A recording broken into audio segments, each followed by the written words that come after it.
the goal isn't to just get the maximal returns. It's to get the optimal returns given how much risk you can take. Because people say this thing outperformed this thing. I'm like, this thing's 10 times riskier. Yeah. So like, yes, in this moment it did, but there's a chance that you lose a lot of money right before you need it.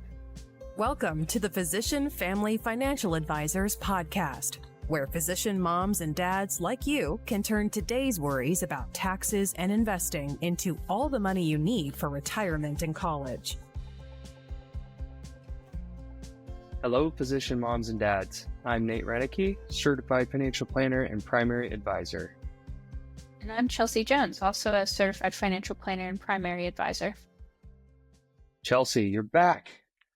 I had I'm clients back. and listeners asking for you and Kyle, and we're trying to do more of that this year. We're a little late in the year, I guess, but hopefully you guys will be back on more. For sure. I think sometimes listeners forget that we have jobs. And you and Kyle are busy. So am I, but okay. Well, I was lucky to have you on today because you're on a big move, right? Physician Family is spreading their wings and you're moving to the sunny state of Florida, and I'm super jealous. That's right. Yeah. You're like moving right now, right? We're packing everything up right now. Next week is whenever we start heading that way. It happened really fast. Yeah. That always happens when people move. This is like your second move across the country, because from Kentucky, moved to Oregon. Now you're moving to Florida. I feel like when someone on the team moves far away, which hasn't happened all that often, but I'm like thinking about all the people we talk to every day that they move across the country, and it's kind of this big deal, and maybe there's some freak out moments. I was thinking maybe you could tell us about your journey so far. Yeah, I've learned a lot. A lot of the stuff that I've learned about it has to do with housing, but the main thing that I learned was that when it comes to figuring things out, if you have kids, you got to look for the daycare first and then the house.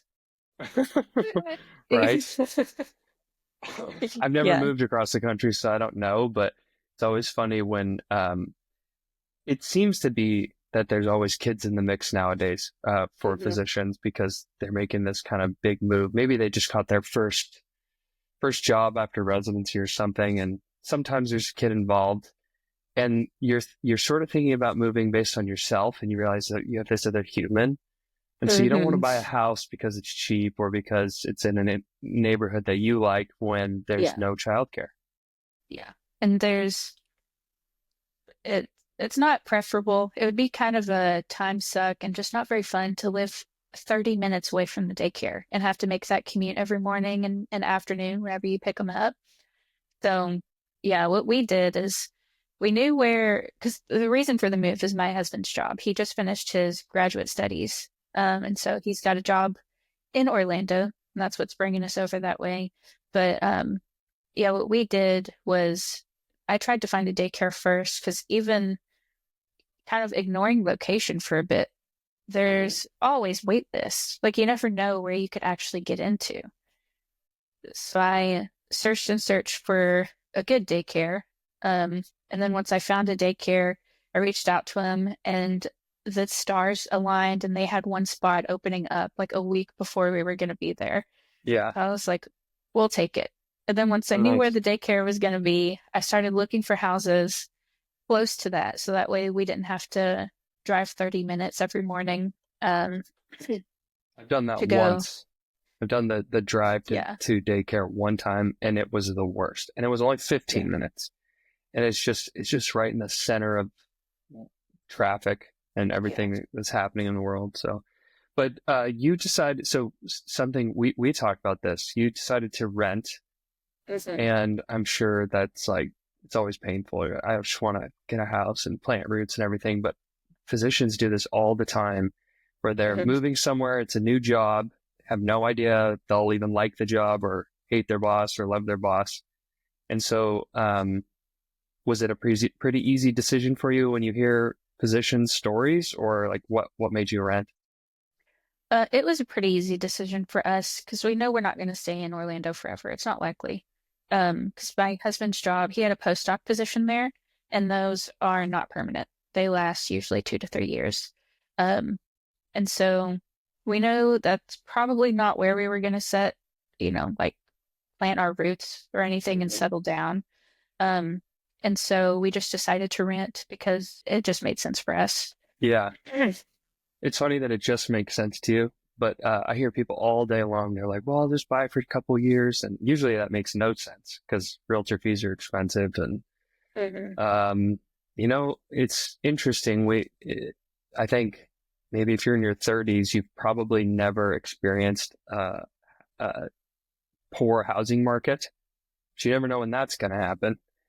And so, yeah, I think that's cool, though. I am going to be taking a Florida vacation, I hope, before the 2 to 3 years is up. Yeah, for sure. Okay. Well, we have more questions for our listeners, and we have Chelsea here to help us. Chelsea and I both write retirement and college plans for physicians, so we got two planners on the phone. So forgive us if we get very, very practical in planning. First question is from an internal medicine doctor in Oregon. They said, my work offered me a new 457B plan. Should I use it? This is actually your question. You got this one. Yeah, and I get it all the time.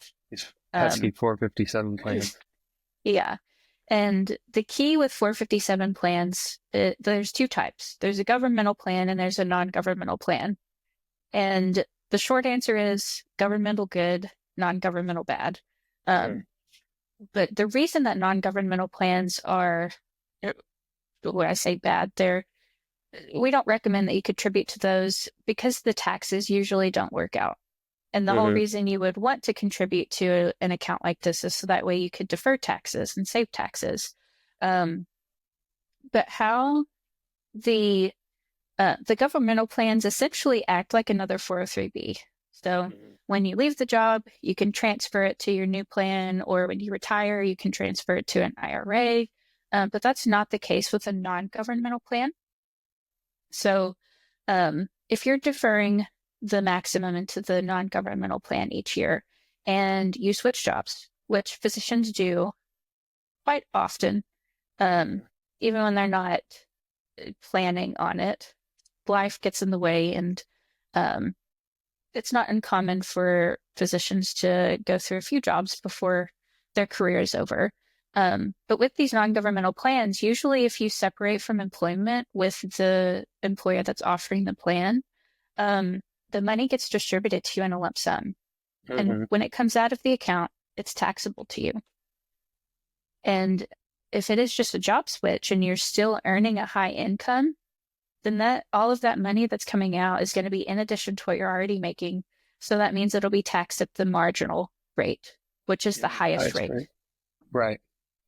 Yeah. And you know what I've noticed is that most people who have these 457 plans are the physicians that change jobs.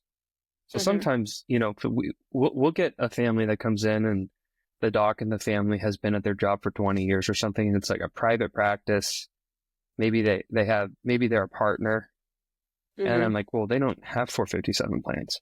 It's the people who offer these jobs are working for big organizations. And, oftentimes leadership changes or something, or you move and you just go get a similar job at a big organization. But you kind of get the bad news when you owe a ton in taxes on this. So the other reason that you and I think we have learned over time that most people, despite our advice, don't accept the idea that 457 plans, or the bad ones, are subject to your employer's creditors. So if a hospital goes bankrupt, they lose the money. No one believes their company is going to go bankrupt. But the reality is that they do. But even if they didn't, it's just that they don't normally work out. So it would be better is if you took that after-tax money and just invested it in a taxable account. So it's always bad news when people hear this, but I promise if this was a good idea, we would be all over it, right? Yeah. Us planners would love for you to save as much in taxes as possible. Yeah. We've just seen it not work out so many times that it's hard to keep can't in recommending good it. conscience, Exactly. recommend it. Okay, next question. This is from a double doctor family in Pennsylvania. They asked me this question. Said, we're moving soon. Should I sell my own house to avoid realtor fees? This is actually one of the first times, maybe in the last like 7 or 8 years, I've gotten this question 2-3 times, but it's not very often. And I've bought and sold a couple houses at this point in my life. And I feel like, the way I think, the way my brain works, I would be the person, if anybody could, other than realtors, that could sell their own house. And, what's interesting is Ben has sold his own house before. And so I'm not, it's hard for me to say absolutely yes or absolutely no. But my take on this is all experience based. So I have had great realtors. And so they have always, in my eyes, earned their money. And I don't just mean saved me time and energy. I mean, like, we get to the point where we're negotiating something. We're negotiating a roof. We're negotiating a broken pipe in my yard. We're negotiating something. And the only reason we got to that negotiation and got money back to me is because they told me to get something inspected. So, for example, I bought my first house and they said, hey, do you want to run a camera through the pipes, like out into the street? Because, it's an extra $100. And I was broke. And so I called my real estate agent and said, should I pay the $100? I mean, this was years ago. And get this camera ran through the pipes. And she said, yes. Yeah. And then we run it through. The pipe was destroyed. They had to dig up the whole yard and fix all the piping out into the street. And it's funny because we lived in that house for a few years, and some of the neighbors we knew, they're like, hey, it looks like it's been going pretty well. The yard's not overflowing anymore. Like, they used to just get, the yard would get flooded because that pipe was broken. And, I bought it from an estate sale. So the owner couldn't say that, it's a lot of times you have to disclose that certain things are wrong with the house. And they couldn't disclose anything because they were dead, right. So it's like, if they wouldn't have done that, I would have had a $10,000 bill, and for the price of the house at that time, I don't even know if the realtor made $10,000. Right. So, in my experience, there's a lot of emotions that come when you're buying and selling houses, and you really don't know exactly what you're doing. You could probably figure it out. But if you want to look at this from, cost benefit analysis, you'd have to see, like, what am I paying this agent, and do I think I can make that big of a mistake? And in this situation, they were even calculating that part wrong, because I know there's new rules with real estate agents where the buyer needs to pay their own agent. But from all the agents I've spoken to, the real estate agents have essentially worked that out to where the seller still pays the buyer's agent if they want to. And usually the buyer just won't come look at the house if they have to pay their own agent. Yeah. So it's kind of business as usual, which means the seller's going to have to pay the buyer agent and their own agent. And it was like $50,000 to sell their house. And so, it's hard for me to say absolutely do not sell your own house when it's $50,000, because you could probably replace the roof and the pipes for $50,000. So it's a tough question, but there's one thing I know for sure is that this family, a double doctor family who happens to have 4 children and is moving across the country, does not have the time, energy, or expertise to sell their own house. And they have already sold one of their own houses. They asked me this because they've already done it once. So they were about to sign up for, selling their own house, hiring an attorney to do the paperwork, doing all these negotiations, holding open houses. Well, they're both physicians. Right. And to me, mixed in with the time that would take and the potential pitfalls of losing money because you're not a great negotiator, or you don't know when to push and when to pull, and you're risking potentially losing a sale because you don't know how to negotiate. And on top of that, a lot of people will celebrate because when they sell a house, it's sold. They said sold in a week, sold in a day. And my brain, red flags are going off. If it's sold in a day, it was too cheap. Yeah. Right. And so if it's too cheap, like who would know the answer to that question? A real estate agent. Right. So you can do this, especially in a market where houses sell really fast. Whether or not you should, you kind of hear my opinion about this. Probably not as a physician, but yeah, you better get some professionals to help you draw up this paperwork, and you better be prepared to negotiate with someone who does this professionally, which is the buyer's agent. Yeah. And it's there's a lot of housing questions that have come up. I guess everybody's moving, myself included, because in my experience too, looking at rentals, it made me feel a lot better talking to a real estate agent because I knew that it was a real property. Like I'm in Oregon. Everything happened so quick. I couldn't fly to Florida to go look at rental properties. So working with a real estate agent like made it more, I was able to verify everything, make sure that it was real. Because apparently, another thing I learned, there's a lot of fraud in the real estate market and like Zillow and those websites. So my bank even like delayed my payment because they saw me sending money to Florida and they were like, this is fraud. We're going to stop it. And I had to go through all the channels to open it back up. But yeah, this makes me think of another question that I got recently about housing. I have a client up in New York who they're wanting to sell their house and buy a new one with just one floor. They don't want stairs in their home because it's going to be their home that they retire in. And they were really kind of set on making an all cash offer. And they were willing to move things around to make sure it was possible for them to do an all cash offer. And they were basically asking, like, we want to be competitive. We want to make an all cash offer. Should we move things around to make that happen? Yeah. I get this question actually all the time. And I'm kind of the housing person. You get so many questions, like you'll be the second housing person before we know it. Yeah. But so this all cash offer thing, this is, to me, from what I can tell, this is a new phenomenon. Like, this is a COVID thing where it was so ultra competitive that everyone thought they had to have an all cash offer, which is insane. Because like only a handful of people can have all cash offers. And we heard it a lot in Oregon because people were coming with a ton of equity from California to Oregon and paying cash because their houses are so much more expensive. They would just take their equity and move here.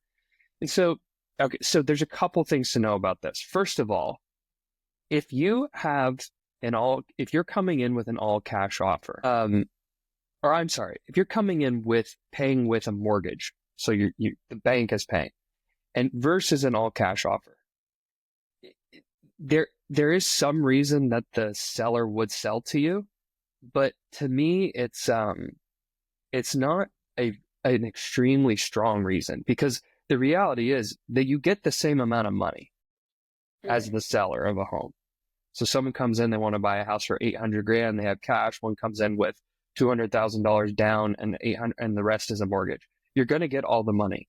So what happens when you're actually selling your house is your agent comes in and presents you with the three best offers. You say, they're all $800,000. One's a conventional loan, one's a VA loan, and one's cash. Of course, you're going to take the cash. There's no chance that the loan doesn't get approved. Right? But let's say one came through and it says, they're paying $805 or $810. Well, it depends. I mean, obviously someone might want to take the cash and lose $10,000, but I can tell you, I wouldn't. If someone was a really strong buyer and, my agent spoke to their agent, said like they have a good amount of money down, they both got jobs. And in our case, these people that are asking this question are like physicians with money. I'd want the extra $10,000. And so think about that. In order to have an all cash offer, you have to sell your house and go rent somewhere so that you can buy a house. Or you have to sell your house, and within the time you get that money to the time you buy, there can't be any gap in between. Extremely stressful and sometimes costly, like go get a hotel sometimes. And so when you take a step back and you see what it's actually going to cost you to make an all cash offer versus get it with a loan, it's not that big of a difference if you have to rent, okay? Even just for a few months. Now, take another step back, and I just would like for people when they're buying houses, this is really hard, but let's just all calm down a little bit, okay? There's going to be a new house on the market every weekend. And so what's a more reasonable approach to doing this? I think a more reasonable approach to doing this is to make your best offer to the house that you love. And if you don't get it, you move on. Because I can tell you, every single time in the last 2 years, I've gotten a question about housing. Everyone who wants to buy a house says, this is the house. This is the one. Right. This is perfect. And then I say, okay, but I hear that every day.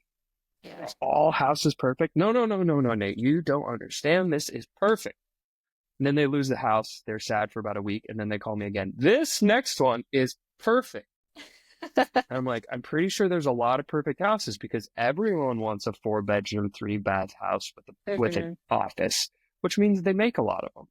Yeah. So or when they don't get the house, they're like, actually, now that I think about it, there was this one thing that I wasn't super crazy about. Exactly.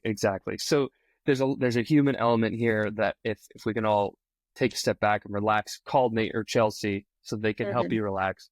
It'll be okay. You will find a house. It will be fine.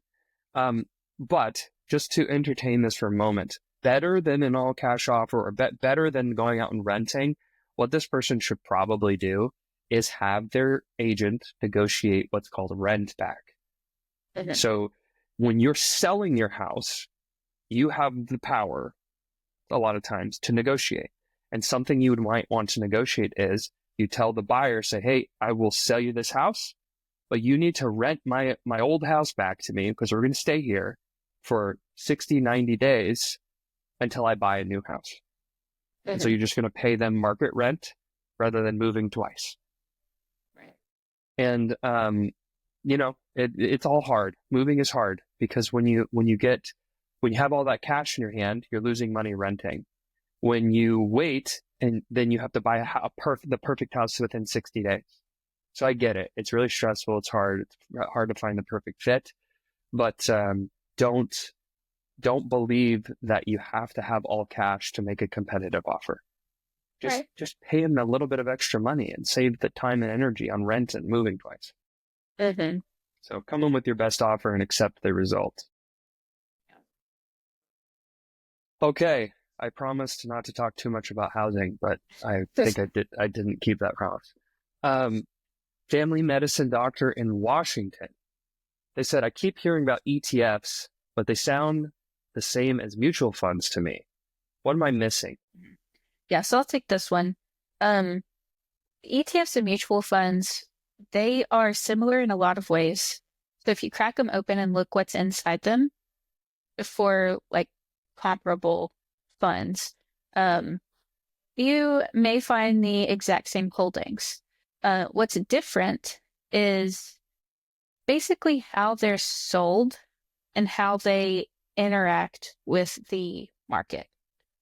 So ETFs trade like a regular stock. So they trade in whole shares. The value goes up and down throughout the day, as opposed to mutual funds where it's an open-ended fund. The trades go through at the end of the day at market close, and that's when the price is determined. Right. There's one price per day. It doesn't really fluctuate throughout the day. And ETFs tend to be more tax efficient. because of how they're traded. So mutual funds are open-ended funds. When you're buying and selling so say you sell your mutual fund, you're actually selling it back to the mutual fund. Whereas the ETFs are sold on the secondary market. So when you sell an ETF, you're really exchanging or transferring it to another investor. So there's no actual like liquidation of the original investment happening. And how that affects the taxes is that because the ETFs are traded on the secondary market, and whenever investors are buying and selling, they're buying and selling with other investors and transferring the shares, whereas mutual funds are selling it back to the fund. ETFs typically distribute fewer capital gains, which means that you would typically owe fewer like ongoing taxes in your taxable account because of that. Okay.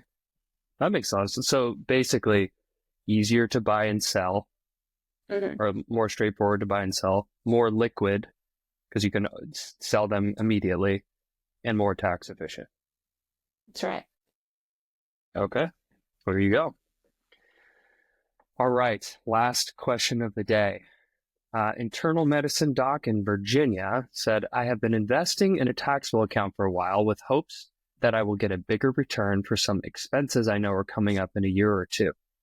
Is that a good idea? The short answer is probably not. Right. Really, the short answer is no.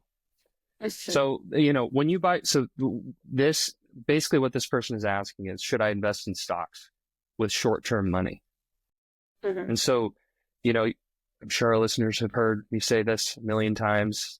From the peak of a market to a trough to the next peak, that's a full market cycle that averages like 5 years. Right. So the really shorthand way to think about this is if you need the money in the next 5 years, you shouldn't have that money in stocks.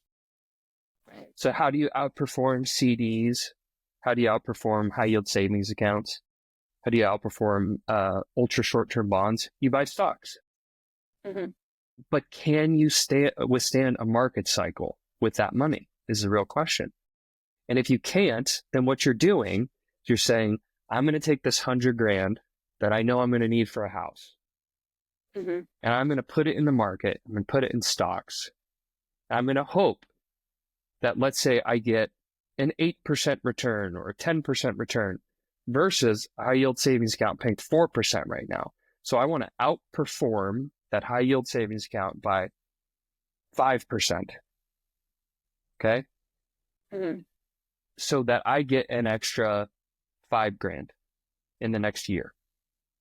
I know I'm going to move. I want an extra $5,000. So I'm going to take the risk. But the risk is that you lose half the money and your family still needs to move. Now you only have $50,000. Right. So of course, stocks are a better long-term investment than a high yield savings account or CD. But you can't take it. You literally can't stand the risk if you still want to accomplish this goal. Yeah, because with higher return always comes higher risk. And so it sounds like was this client's goal, or was the short-term goal for a house? It was a mixture of things.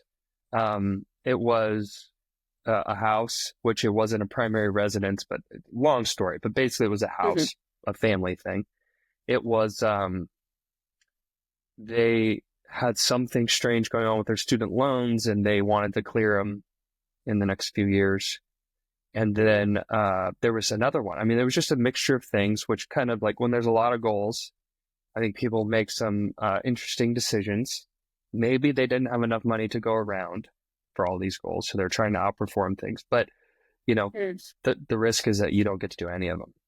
Yeah.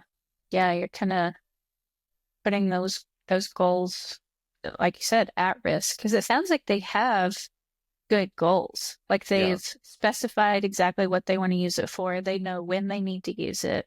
But they just don't really know what to do with the money in the meantime. That's right. Yeah. Yeah, applying an investment strategy to those goals is always uncomfortable, because if the investment strategy doesn't get you there, then guess what? You have to get you there. And sometimes we don't always get all the things at the same time. But basically what they're asking is, how can I maximize returns on a short-term goal? And this may not be the most exciting answer, but on a short-term goal, 1 to 2 years, the best you should be doing, the best you really can do with an appropriate investment strategy is a high yield savings account, is a CD, maybe is ultra short-term bonds if you're careful. But that's just the best you can do with the amount of risk that you should be taking. And you made a really important note that I think a lot of people miss. The goal isn't to just get the maximal returns. It's to get the optimal returns given how much risk you can take. Because people say, this thing outperformed this thing. I'm like, this thing's 10 times riskier. Yeah. So like, yes, in this moment it did, but there's a chance that you lose a lot of money right before you need it. Yeah. And not being able to buy a house is kind of a big deal. That's not something that you can put off till the market rebounds if you had invested money. Sorry, honey, we have to stay in the apartment because the stocks went down. Yeah. Okay. Well, that was the last question for today. So I'm going to take us out. Okay. Okay. All right. So if you're a physician trying to get back on track or get on track for college and retirement, if you want a team that cares about your investments and your family, you're listening to them right now. Chelsea and I can help. You can go to physicianfamily.com, click Get Started button. You can interview us. Ben does all the interviews, so you get to speak with him. And then, if you decide we're a match, Chelsea or I can help you get on track with those written plans in a matter of just a few weeks.